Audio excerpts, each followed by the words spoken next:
इमाम मस्जिद की बेटी एक अमीर सादे को पसंद आ गई। उसने इमाम मस्जिद के घर रिश्ता भेज दिया, लेकिन इमाम मस्जिद की बेटी न मानी। अब अमीर सादे ने बदला लेने के लिए ऐसा क्या कर दिया कि इमाम मस्जिद की बेटी हामला हो गई। मैं एक जेलर था और मेरी ड्यूटी खवातीन की जेल में लगाई गई थी।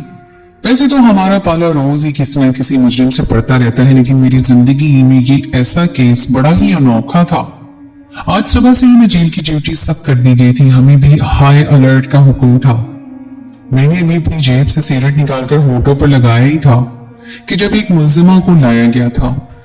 उसे हाथों में जंजीरें पहनाई हुई थी और पांव में लोहे के कड़े थे। बाल बिखरे हुए थे और वो नंगे पांव जेल की राहदारी पे चल रही थी। 2 लेडीज कांस्टेबल उससे आगे थी और 2 ही पीछे उसके। एक लेडी पुलिस ऑफिसर उस औरत के साथ चल रही थी। मेरे सामने वाली जेल की काट कोठरी में ले जाकर उसे फेंका गया। वो ऑफिसर मेरे पास आकर खड़ी हो गई, कहने लगी, करीम बख्श, इस औरत का ख्याल रखना, ये बड़ी खतरनाक मुजरिम है। मैंने एक नजर फिर से उस औरत पर डाली थी जो बेहद हसीन थी, लेकिन उसकी आंखों में वहशत थी, नफरत थी और न जाने क्या कुछ था। उसकी आंखों के डोरे यूं सुर्ख थे जैसे उनमें खून उतरा हो। वो एक 20-22 साल की लड़की थी और थी भी पेट से। मुझे समझ नहीं आ रही थी कि उससे कैसे खतरनाक मुलजिमा समझा जा रहा है। बहरहाल मेरा काम वहां पर कैदी औरतों पे नजर रखना था और वो औरत जिस कदर हुस्न रखती थी, मैं तो शायद उससे नजर हटाना ही न चाहता। मैंने एक और सिगरेट जेब से निकाली और ऐन उसकी काल कोठरी के सामने कुर्सी पर बैठ गया। वो जेल की दीवार के साथ लगकर बैठी थी। इस उजड़े से हुलिये में भी वो लड़की कमाल का हुस्न रखती थी। मैं सोचने लगा कि न जाने इसने ऐसा क्या जुर्म किया है, लेकिन ये राज भी मेरे सामने ज्यादा देर तक राज न रहा था। मुझे हैरत का झटका उस वक्त लगा जब रात को उस लड़की ने जेल के अंदर मौजूद पानी वाले मटके से पानी लिया और वुजू करने लगी। अपनी वर्दी की सफेद चादर अपने सर पर ओढ़े उसने मेरी तरफ इशारा किया और कहने लगी कि किबला किस तरफ है। मैंने हाथ के इशारे से उसे बताया। उसने एक पुरानी बोरी उठाई जो उसी जेल में मौजूद थी और जाए नमाज की तरह बिछाई और नमाज पढ़ने लगी। उसके बाद आंखें बंद किए बड़ी खुशहाली से कलाम पाक की सूरतें पढ़ने लगी। मैं जितना हैरान होता उतना कम था। खैर अगले रोज एक सहाफी लड़की उससे इंटरव्यू लेने आई थी। मुझे असल तो उस मुजरिम लड़की के हुस्न ने मुतासिर किया था, इसलिए मेरे कान भी खड़े हो गए। आखिर पता तो चले कि इस नाजुक सी देखने वाली लड़की ने आखिर किया क्या था। इंटरव्यू लेने वाली लड़की ने अपने सवालों का सिलसिला शुरू किया। जैसे जैसे वो लड़की जवाब दे रही थी मेरे होश उड़ा रही थी। मैं सोच भी नहीं सकता था कि वो इमाम मस्जिद की बेटी थी। उससे हाफी लड़की ने कहा, आपका नाम क्या है? उसने जवाब दिया, ज़हरा। और वालिद क्या करते हैं? इस सवाल पर पहले तो वो कुछ देर चुप रही, फिर गहरी सांस भरकर बोली, कहने लगी, वो इमाम मस्जिद है। ये जवाब सुनकर जितनी हैरत मुझे हुई थी उतनी ही उस सहाफी लड़की को हुई थी। फिर सहाफी लड़की ने उस लड़की से कहा कि तुमने कत्ल क्यों किया? वो इतनी बेदर्दी और सफाकी से इस सवाल पर उस लड़की की आंखों में अजीब सी सुर्खी सी आने लगी थी। कहने लगी, मेरा बस चलता तो मैं उस शख्स के टुकड़े करके चील कौवों को खिला देती, लेकिन इससे पहले ही वो मर गया, कमीना। ये कहकर उस लड़की ने अपनी बराबर खड़ी दीवार पर थूका था। सहाफी लड़की ने कहा कि जानती हूँ जिसे तुमने कत्ल किया है वो शहर के मुअज़्ज़िज़ और अमीर घराने का चश्मा चिराग था। वो लोग तुम्हें फांसी की तख्त पर चढ़ा देंगे। उस पर वो लड़की मुस्कुराने लगी और कहने लगी, कोई नई बात करो, ऐसा कौन सा पहली बार हुआ होगा। अक्सर इन अमीरों की ज्यादती का निशाना हम गरीबी तो बनते हैं। मुझे अब फांसी पर भी लटका दिया जाए तो मुझे अफसोस नहीं होगा। उस सहाफी लड़की ने कहा कि वो अपनी कहानी उसे सुनाई, हो सकता है कि वो उसकी मदद कर दे। जब उस लड़की ने अपनी आप बीती सुनाई तो मेरे रोंगटे खड़े हो गए थे। चले मैं आपको ज़हरा की कहानी उसी की जुबानी सुनाता हूँ। ये किस्सा कुछ यूं शुरू हुआ कि घर का दरवाजा बड़ी जोर से धड़धड़ाया जा रहा था। मैं उस वक्त किचन में खाना बना रही थी। सारे काम छोड़ छाट कर मैं सहन में आ गई। मेरे वालिद अभी घर पर नहीं आए थे और ये वक्त उनका घर आने का था भी नहीं। मैंने चादर अपने सर पर लपेटी और घर के मेन दरवाजे के पास खड़ी हो गई। मैंने पूछा, कौन?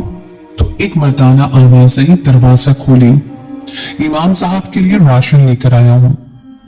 मैंने कहा कि वो भी घर पर नहीं है, इसलिए आप तशरीफ ले जा सकते हैं। वो कहने लगा कि मैं मलिक साहब के घर से आया हूँ, उनका ड्राइवर हूँ, आप दरवाजा खोलें और राशन ले लें, मैं वापस चला जाऊंगा। उसकी बात सुनकर मुझे गुस्सा आने लगा था। जब मैंने कह दिया था कि मेरे वालिद घर पर नहीं है, तो क्या जवाब था कि वो मुझसे बहस किए जा रहा था। मैंने कहा कि सुनाई नहीं देता आपको कि इमाम साहब घर पर नहीं है, और मैं ये दरवाजा किसी अजनबी के लिए नहीं खोलती हूँ। मैं अभी ये बात कह ही रही थी कि पीछे से एक और जवान मर्द की आवाज मेरे कानों से टकराई। क्या बात है शरफू, किससे बहस कर रहे हो? साहब जी, इमाम साहब की बेटी है शायद, मैंने तो कहा आगे दरवाजा खोलो और राशन ले लो। अब बार बार तो मैं यहाँ पर नहीं आ सकता, लेकिन ये मोहतरमा है कि दरवाजा खोलने को तैयार नहीं है। उस ड्राइवर ने शायद अपने मालिक से ये बात कही थी। कुछ ही देर में वो नौजवान शायद दरवाजे के पास आ गया, मुझसे कहने लगा, देखिए बीबी, हमारे पास इतना फालतू वक्त नहीं है कि बार बार आपके घर का दरवाजा खटखटा कर सामान के लिए आपकी मिन्नत समाजत करते रहे। आप दरवाजा खोलें ताकि सामान अंदर रख पा दूं। मैंने कहा आपको ज्यादा ही जल्दी है तो आप सामान गेट के बाहर रख दें, आपके जाने के बाद मैं खुद उठा लूंगी, लेकिन मैं दरवाजा किसी भी अजनबी के लिए नहीं खोलती। मेरी बात सुनकर वो कहने लगा कि बड़ी अकड़ है इस लड़की में, कोई जरूरत नहीं है इनके घर राशन देने की। ये कहकर कुछ ही देर बाद मुझे गाड़ी के आगे बढ़ जाने की आवाज आई। मैं भी अंदर किचन में चली गई। अजीब बदतमीज सा शख्स था, औरतों से कैसे बात करते हैं, जरा भी तमीज नहीं थी। मैं शरई पर्दा करती थी, इसलिए किसी भी अजनबी के लिए मैंने आज तक दरवाजा नहीं खोला था। घर पर मैं और मेरे वालिद अकेले ही होते थे। अब्बा जब घर पर नहीं होते थे तो मैं किसी के लिए भी दरवाजा नहीं खोलती थी, और आज भी यही हुआ था। सारा मोहल्ला जानता था कि मैं शरई पर्दा करती हूँ, इसलिए सब लोग इस बात का खास ख्याल रखते थे। असर की नमाज के बाद जब अब्बा घर पर आए तो मैंने उन्हें बता दिया कि कोई मलिक साहब का ड्राइवर आया था और मुझे कह रहा था कि दरवाजा खोले, लेकिन मैंने ना इनकार कर दिया। मेरे वालिद कहने लगे, अच्छा अच्छा ठीक है, तुमने बिल्कुल ठीक किया, मैं मलिक साहब से कह दूंगा कि अपने ड्राइवर को उस वक्त भेजें जब मैं घर पर मौजूद हूँ। उसके बाद मलिक साहब खुद राशन अब्बा को दे गए थे। उस वक्त तो ये बात आई गई हो गई थी, लेकिन कुछ दिन बाद मुझे अब्बा ने कहा कि मलिक साहब के घर पर कुरान खानी है और वो चाहते हैं कि खवातीन में दुआ तुम करवाओ। अक्सर मैं कुरान खानी की दावत में चली जाती थी, लेकिन मेरी एक शर्त होती थी कि वहां किसी भी मर्द का गुजर ना हो। मैंने कहा मुझे जाने पे कोई एतराज नहीं है, लेकिन आप जानते हैं उनके घराने में पर्दे का कोई खास एहतमाम नहीं होता। मेरे वालिद ने कहा कि ऐसी कोई बात नहीं है, खवातीन का अलग इंतजाम है, तुम्हें इस तरह की कोई भी परेशानी वहां पर नहीं होगी। मैं अब्बा के साथ ही मलिक साहब की गाड़ी में बैठकर उनके घर गई थी। बुर्का नकाब पहने मैं मुकम्मल पर्दे में थी और ड्राइवर के साथ एक और नौजवान ड्राइवर की बराबर वाली सीट पर बैठा था, और मैं अब्बा के साथ पिछली नशिस्त पर बैठी थी। गाड़ी में सफर के दौरान मुझे ये महसूस हुआ कि जैसे वो नौजवान सामने फ्रंट शीशे से मुझे ही देख रहा है। हालांकि मैं मुकम्मल तौर पर छुपी हुई थी, पर्दे में थी, लेकिन उसकी नजरें मुझे अपने वजूद में चुभती हुई महसूस हो रही थी। बहरहाल अल्लाह अल्लाह करके सफर भी तय हुआ था। हम मलिक साहब के घर गए तो मुझे उन्होंने घर के लाउंज के अंदर भिजवा दिया। वहां सिर्फ खवातीन का इंतजाम था। मैं हाफिज़े कुरान थी, इसलिए खत्म कुरान की दुआ मैंने पढ़ाई थी और दुआ भी मैंने ही मंगवाई थी।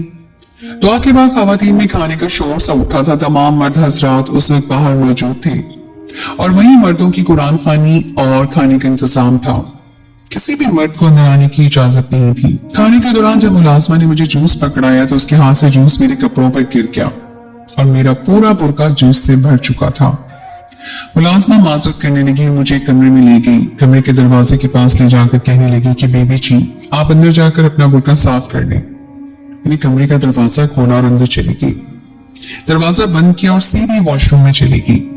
अपने बुर्के के जिस हिस्से पे जूस गिरा था उसको मैंने पानी से धोया, क्योंकि वो जूस से भर चुका था। लेकिन जैसे ही मैं वॉशरूम से बाहर आई, कमरे में एक नौजवान को देखकर मेरे होश ही उड़ गए थे। हालांकि वहां तो यही कहा गया था कि कोई भी मर्द घर के अंदरूनी हिस्से में मौजूद नहीं है। फिर कैसे वो मुलाजमा मुझे एक ऐसे कमरे में छोड़कर जा सकती थी जहां पर पहले से एक नौजवान मौजूद था। मैं उस वक्त नकाब के बगैर थी और उस नौजवान को देखकर पहले तो मैं हवास बाख्ता सी हो गई थी। फिर मैंने फौरन से अपना रुख बदल लिया मुझे लगा कि वो शख्स अचानक कमरे में आया है और जो कुछ हुआ ये एक इत्तेफाक किया है, बजाय उसके कि वो शख्स कमरे से फौरन निकल जाता और मेरे पर्दे का एहतराम करता। वो चलता हुआ मेरे पास आ गया। मेरी तो जान ही निकल गई। कहने लगा, उस दिन तो बहुत अकड़ कर बात कर रही थी, दरवाजा नहीं खोल रही थी, बड़ी पापर्दा खातून बनी हुई थी। मैं उसी दिन सोच चुका था कि तुम जैसी पर्दा नशीन को एक दिन बिना पर्दे के जरूर देखूंगा। देख लो, आज मैंने तुम्हें देख ही लिया। अब मैं समझी थी कि वो शख्स मलिक साहब का बेटा था। मुझे उसकी घटिया सोच पर अफसोस हुआ था। मैंने कहा कि आप यहां से बाहर निकल जाएं।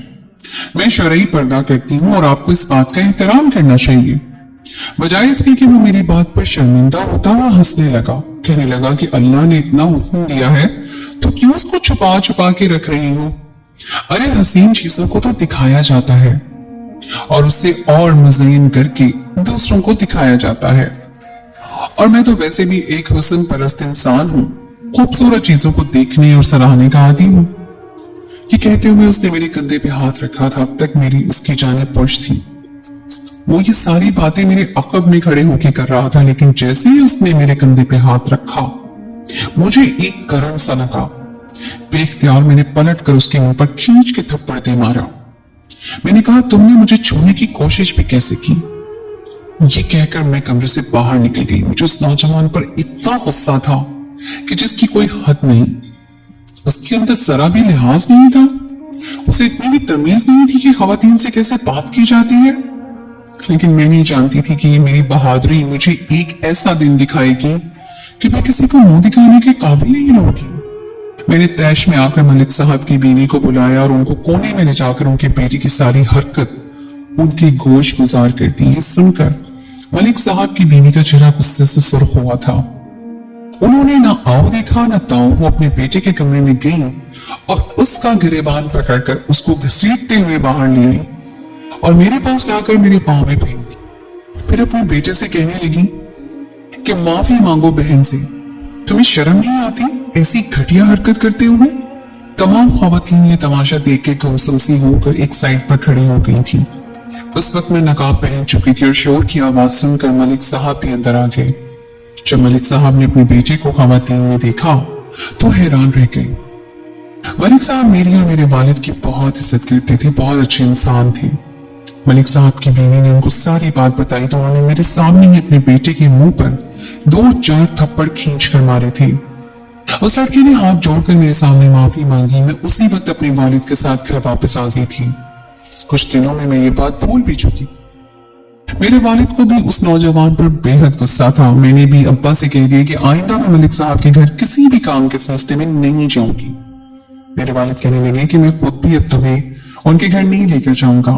मैं नहीं जानता था उनका बेटा सब बदतमीजी और बदलिहाज किस्म का शख्स है। उन्हीं दिनों मेरे लिए अब्बा की शागिर्द का रिश्ता भी आ गया। वह हाफिज कुरान और आलिम दीन था। मेरे लिए इससे ज्यादा खुशनसीबी की बात और क्या हो सकती थी। अब्बा ने जब मेरे सामने इस रिश्ते का जिक्र किया तो मैंने शर्माते हुए यही कहा कि अब्बा जैसे आप बेहतर समझें। लेकिन मेरे वालिद ने कहा कि नहीं बेटी, मैं उसमें बेटी की रजामंदी को बहुत अहम समझता हूं। मैंने मुस्कुराकर असबाब में सर हिला दिया। अब्बा ने अपने शागिर्द अब्दुल्लाह से मेरी बात पक्की कर दी, लेकिन उसके चंद दिन बाद ही मलिक साहब और मलिक की बेगम हमारे घर आई। चेहरे से लग रहा था जैसे बेहद बेबसी के आलम में वो हमारे घर आए हैं। मैंने उनके लिए शरबत बनाया और उनको पेश किया। जब मलिक साहब हमारे घर आते थे तो मैं नकाब करके उनके सामने जाती थी, क्योंकि वो मुझे अपनी बेटी की तरह ही समझते थे। वो लोग शरबत पीने लगे। वहीं मेरे वालिद साहब ने मेरे रिश्ते की खुशखबरी भी सुनाई। ये कहकर दोनों मियां बीवी की रंगत उड़ी थी। वो कहने लगे कि हम तो अपने बेटे का रिश्ता आपकी बेटी के लिए लाए हैं। उनकी बात ने तो मुझे शर्मतर से कर दिया था। उस शख्स की इतनी हिम्मत कि वो मेरे लिए अपना रिश्ता भेजे। इतना बड़ा तमाशा लगाने के बाद भी वो ये समझता था कि आप मुझसे शादी कर लूंगी। मेरे वालिद ने कहा कि ऐसा तो मुमकिन नहीं है। मैं अपनी बेटी का रिश्ता तय कर चुका हूँ और अगर यहाँ ना भी तय करता तब भी मैं आपके घराने और हमारे घराने में बहुत फर्क है। आपकी बेटी और मेरी बेटी का कोई जोड़ नहीं है। ये सुनकर मलिक साहब की बीवी रोने लगी। मेरे वालिद के सामने हाथ जोड़ने लगी, कहने लगी कि आपको नहीं पता, मेरा बेटा आपकी बेटी से मोहब्बत करने लगा है और इस वक्त भी वो हॉस्पिटल में है। पिछले चंद दिनों से वो यही बात कर रहा है कि हम आपके घर रिश्ता लेकर आए, लेकिन हम जानते थे कि आप हमारे घर का कोई मेल नहीं है। हमारे घराने में इतना पर्दा कोई नहीं करता। हमने अपने बेटे को समझाने की बहुत कोशिश की, लेकिन तो कुछ भी वो समझने को तैयार ही नहीं था। जब हमने उसे इनकार कर दिया तो रात को उसने अपनी नस काट ली। मेरा बेटा मौत के मुंह से निकलकर जिंदगी की तरफ लौटा है। खुदा के लिए आप हमें इनकार मत करें, हम आपकी बेटी को बहुत खुश रखेंगे। ये ना हो कि आपका इनकार सुनकर मेरा बेटा मर जाए। इससे पहले कि मेरे वालिद जज्बाती बातों में आकर मेरे लिए कोई गलत फैसला कर लेते, मैंने मलिक साहब की बीवी से माजरत कर ली। मैंने कहा कि मैं आपकी बेटी के साथ शादी नहीं कर सकती, इसलिए आप हमें मजबूर ना करें। हम आपके सामने हाथ जोड़कर इस रिश्ते से माजरत करें। मेरी बात सुनकर वो औरत अपनी आंखों में आंसू पोंछते हुए खड़ी हो गई। मलिक साहब भी खड़े हो गए। वो लोग हमारे घर से जा चुके थे, लेकिन जो तूफान उसके बाद आया वो तो मुझसे मेरा सब कुछ छीन कर ले गया था। मेरे वालिद ने अब्दुल्ला से मेरी शादी बहुत जल्दी तय कर दी थी। वो नहीं चाहते थे कि मलिक साहब दोबारा मेरे लिए सामान लेकर आए। मैं एक इमाम मस्जिद की बेटी थी। मेरी शादी सादगी से ही हुई थी, क्योंकि मेरे वालिद के पास दीन की दौलत तो बहुत थी, मगर दुनियावी लिहाज से उनके पास मुझे देने को कुछ नहीं था।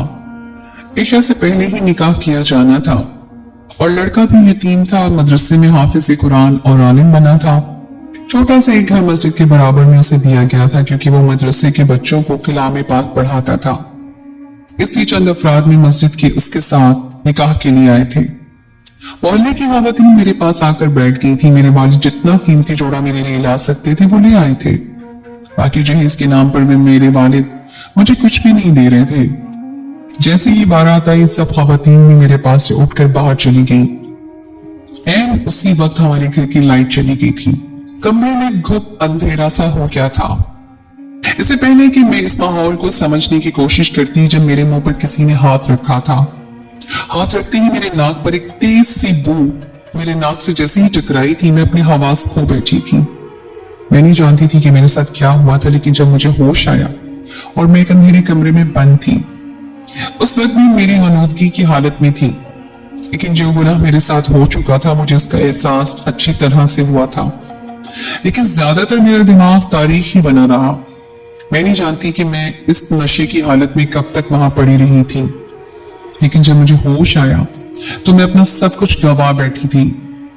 जब मैंने अपने वजूद पर नजर दौड़ाई, अपने वजूद को देख के मुझे जोरदार झटका लगा था। खुद को देखकर मैं फूट फूट कर रोने लगी। मेरे वजूद पर एक नाजायज वजूद पलने लगा था, यानी कि मैं ना जाने कितने माह से बेहोशी के आलम में थी।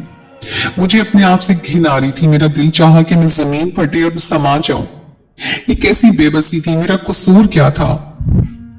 मेरे दिमाग का पर्दा बिल्कुल खाली था। मैं नहीं जानती थी कि मेरे साथ ऐसे क्यों हुआ है। बस इतना याद आने लगा कि मेरा निकाह था और एन निकाह के वक्त हमारे घर की लाइट चली गई थी और मेरी आंखों के सामने अंधेरा छा गया था। मैं नहीं जानती थी कि वो अंधेरा मेरी जिंदगी को ही निगल लेगा। मैं जितना रोती उतना कम था। मेरा दिल चाहा कि हराम मौत इख्तियार कर लूं, अपने आप को खत्म कर लूं। मैं अभी इन्हीं सोचों में गर्क थी कि जब मेरे कमरे का दरवाजा खुला, सामने आने वाली औरत एक 40 साल औरत थी। मेरे लिए खाना लाई थी। मैंने कहा कि मुझे कब से यहाँ रखा गया है, लेकिन वो मेरे किसी सवाल का जवाब नहीं दे रही थी। मैंने ये भी पूछा कि मुझे यहाँ कौन लाया है, लेकिन वो इस बात पर भी चुप रही। रात को कमरे का दरवाजा खुला तो जो शख्स अंदर दाखिल हुआ, उसे देख के मेरे होश उड़े थे। वो वही मलिक का बेटा था। मुझसे कहने लगा, बड़ी पारसा बनी फिरती थी तुम, देखो मैंने तुम्हें पर्दादार से वेश्या बना दिया। ये सुनकर मुझे लगा कि मेरा दिमाग चकरा कर रह जाएगा। पिछले 4 माह में उस कमरे में हर रोज एक नया मर्द आता है और तुम्हारे साथ वक्त गुजारता है। मुझे लगा मेरे दिमाग में बम धमाके से होने लगे हो। फिर वो बोला कि तुम्हें तो ये तक नहीं मालूम कि तुम्हारे वजूद में पलने वाले बच्चे का बाप कौन सा है। जो कुछ वो शख्स मुझसे कह रहा था, मेरा जी चाहा कि उसका कत्ल कर दूं। फिर कहने लगा, ये उस थप्पड़ का जवाब है ज़ोहरा बीबी, जो तुमने मेरे मुंह पर मारा था। तुमने मेरी बहुत बेइज्जती करवाई थी। आज मैंने तुम्हें कहीं का भी मुंह दिखाने के काबिल नहीं छोड़ा। तुम्हारी बहुत सी शर्मनाक वीडियो मैंने वायरल कर दी है। लोग तुम्हें जिस्म फरोश औरत के नाम से जानते और पहचानते हैं।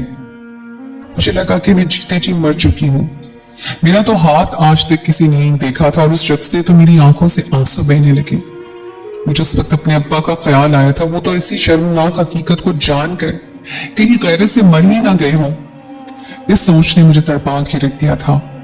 मैंने कहा, मेरे अब्बा कहाँ हैं? मेरी बात पर वो हंसने लगा, कहने लगा, बड़ा ही गैरतमंद बाप था, तुम्हारी पहली वीडियो की धूम ही बर्दाश्त नहीं कर सका और दिल के दौरे से मर गया। ये सुनना था कि मेरे अंदर तो आग सी लग गई। उस वक्त मेरे सामने स्टील का 2 ग्लास पड़ा था। मैंने वही उठाया और बेतहाशा उसके सर पर वार करने लगी। मैं गम और गुस्से से पागल हो गई थी। उसके सर से खून बहने लगा। न जाने उस वक्त मुझ में इतनी ताकत कहां से आ गई थी। मैंने उसे उस वक्त तक नहीं छोड़ा जब तक वो मर नहीं गया। ये कहते हुए जोहरा की आंखों में उस शख्स के लिए बेतहाशा नफरत थी, और एक मर्द होते हुए एक मर्द की सफाकी सुनकर मेरी आंखों से आंसू जारी हो गए थे। हमारे माशरे की ये एक तल्ख हकीकत है कि औरत जब भी मर्द की बदतमीजियों पर अगर आवाज उठाए तो उसका मुंह ऐसे ही बंद कर दिया जाता है।